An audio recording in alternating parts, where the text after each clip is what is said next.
How are you going? I hope you're having an amazing Tuesday. Thank you, everybody, for your well wishes for yesterday. I'm feeling so much better and energized.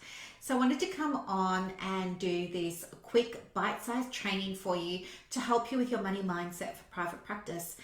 And the thing that I want to talk with you about today is just to clarify something around Medicare. Now, I've put the I don't know what you call it, the kibosh, I put a wall up around talking about Medicare in our group. So this is the only time I'm going to mention it, and I do not want to start a big free for all about Medicare discussions and how it's not fair. I'll tell you why. I'm on your side because I'm a counsellor too, but I'm going to tell you why. Because I worked in Medicare for over 20 years as a psychologist. I don't anymore. I retired from that last year. So I can present to you both sides of the coin, which I think is pretty rare. I don't think there are many other people in our community that can do that. So let me clarify a few things for you. First off, I want you to understand what a gap is, because not you guys personally, but I know in some of the other groups there's conversations that go on about how as counsellors we set fees, and some of the people are doing it around this idea of, well, I only charge the gap. Here's the thing. The amount of money from Medicare is called a rebate. A rebate means a refund. Okay, it's a rebate, kind of like how you get your solar panels and then the government gives you some money back. It's the same type of thing. It's a rebate. Okay, it's not a gap. Now, the rebate for psychologists is about $86 or $87 now. For social workers, it's about $10 less. And then for clean psychs, it's about $40 more. But that's a rebate. It's not a gap. A gap is anything that a psychologist or a social worker charges above the rebate. So, on average, in Australia, and this varies depending on region and industry and things like that, but on average in Australia, the going rate for a psychology session is $180. Okay, $180. That's what a client pays. And then if they deduct their Medicare rebate, whatever's left is called the gap. It's called the out of pocket. But here's the thing. Every business charges a different rate, charges different fees. So when you as counsellors explain to the public, I'm just going to charge you the gap, but you're actually referring to the rebate, it's very confusing for the public. It's very confusing for your clients. And it's confusing for you because you're not actually talking about the correct thing. And so that's why some of you are having clients ring up and make inquiries. And then when you're talking about a gap, the public understand, well, the gap's the difference between the rebate. What bulk billing is bulk billing is what I was doing for many, many years. Bulk billing is when the psychologist or the social worker see the client and do not charge a fee. They do not charge a gap. There is no out-of-pocket expense to the client. The client can just turn up or not, okay? If the client turns up, the psychologist gets that $87 or the $77. That's it, all right? That's what the psychologist gets. Or the social worker gets. If the client doesn't turn up, the social worker or the psychologist get nada. Nothing, not even a cancellation fee, just nothing. They're just sitting there twiddling their thumbs for an hour. Okay, so this is why when people are, you overhear stories about practitioners seeing 40 clients a week and all of this. It's because when they're bulk billing, say at a medical center, they have to book in a much higher volume of clients. When I was doing it, I was booking in 10 or 12 clients a day and praying 5 or 6 would turn up. Because when it's free, when there's no when there's no skin in the game and it's free, it's just not valued. And so you need to book out that many. It's very rare that they would all turn up. I don't think that ever happened.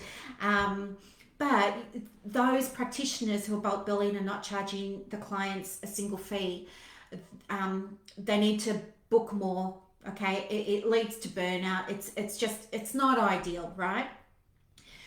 Here's the advantage of being a counsellor. As a counsellor, you don't have to deal with any of the Medicare BS. You do not talk about gaps. You do not talk about rebates. You're not talking about that because you are nothing like a psychologist or a social worker. In fact, as someone who has a PhD in psychology and has a master's in psychology that was completed through the counselling section of Monash University, ACA and PACFA say you're not a counsellor, Brooklyn. You are not qualified because you don't have a certificate or a diploma in counselling. So if your peak bodies say that psychologists don't do counselling, then why are you comparing yourself to psychologists? It doesn't make any sense. Don't do it. The problem is you need to find your own voice. And this is what our group is all about. This is what drives me in our group, in the Australian Counsellors in Private Practice Online. This is my mission. It's to make sure you know your worth below everybody else. We don't need to be worrying about what the psychologists and the social workers and everybody else and the grandfather is doing. It's none of our business. What we get to do is we get to work free of those Medicare constraints and we get to choose our own worth, okay? We get to decide what we're worth. You get to decide what you're worth in your private practice. You get to decide what that transformation is going to be worth. If you want to make it $80 or $90, please reconsider. You are undervaluing. There's a phenomenon that we learn about in psychology, right? And it's called higher perceived value, all right? Higher perceived value simply means that it's human nature for us to think something is better if it costs more. So think about a car, for example. I used to have a little bomb, like I traveled all over the world for years and years and years. And then when I came back to Australia, I had next to nothing, started all over again. One of my first cars was a little bomb. It was a Corolla, all right? But guess what? The engine in the Corolla was a Lexus engine, okay? So here's the thing. Think about cars. You might think, oh, Lexus must be a much better car based on the price. Versus a Corolla, you might think, well, Corollas are really cheap, so it mustn't be as good a car. But it's essentially the same car. Here's the thing. People will aspire to own the Lexus. People will aspire to live in Toorak or Brighton or Hampton or Sorrento or whatever leafy green suburb it is that's trendy to live in at the moment, because they perceive that when something costs more, it's going to be better.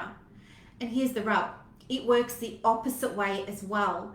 So guess what happens? When clients are looking for a counsellor to support them, and they see that a psychologist is charging 180 and on your website you're charging 70, and then you're giving a 50% discount if they're unemployed or something like that, what are they going to think about the service that you provide? They're going to save up and they're going to go and see the psychologist because they're going to think it's better. Or they're going to book in with you with a view to eventually booking in with the psychologist because they think the psychologist is going to be better. And this is all based on money alone. And I bet if you get honest with yourself and if you get real with yourself, think about the things that you've paid for and how you value them. And I bet you value your expensive stuff more than you value your free stuff. So this is what I want you to know. When it comes to setting your fee for private practice, forget about other disciplines that have nothing to do with us, right? Psychologists have nothing to do with us. They have nothing to do with our clients.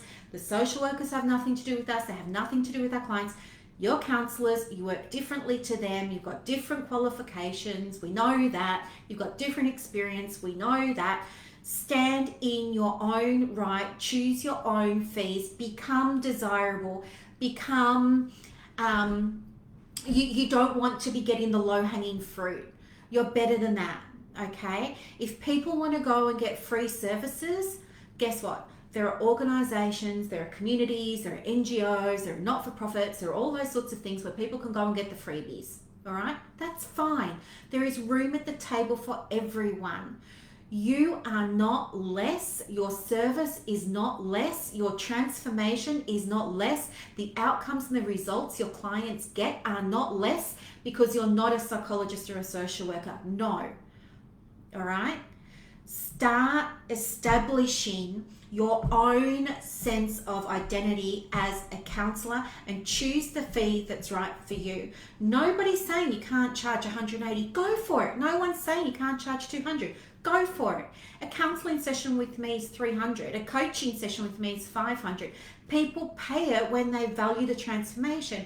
If I was charging $35, are they going to come? I don't know. Are they going to think I'm as good as the person who's $300? Definitely not. All right. Think about the higher perceived value. Think about the message that your fee is sending to your clients, and don't your clients deserve the best? So this is what I want you to think about in this week's live training. The action step for you to go away and implement is to review your fees. And I want you, just as an experiment, take the psychologists out, take the social workers out, drop all that you think and believe about where you fit in terms of all of that. Just as an experiment, put that out of your mind and ask yourself, what fee do I really want to be charged? What's the easiest, lightest, most aligned fee for me to be charging for the beautiful transformations, the changes, the outcomes, the results that only I can give my clients? All right? And then I want you to let me know how you went with this. It's huge. If you need support and you want to speak with me about it, contact me on Messenger, drop a message in the comments. Heck, you can even email me if you want. But guys, this is the time to change your fees. We're coming up to the end of financial year in just 2 and a bit weeks. You want to introduce it. You want to have time to let your clients know there's a new fee being introduced. You want to do that from the 1st of July. I want to help you with that. It's not about making money. This is about you charging your worth and letting clients feel like they're getting a worthy service. Okay? I know this is controversial, but I wouldn't be a very good coach. I wouldn't be a very good counselor if I wasn't sharing this insight and sharing this knowledge with you. We have to put our business heads on when we're running a private practice, okay? And of course, you know, I say it with love. I say it with love, and I get it because I've been there. All right, so if you need help, speak up, let me know. I'm not going anywhere. I'm here to support you. Make a commitment to look at your fees, get them ready to be increased to the correct fee for your practice and for you for the 1st of July. And if you need help, let me know. All right, guys, have a beautiful day. Bye.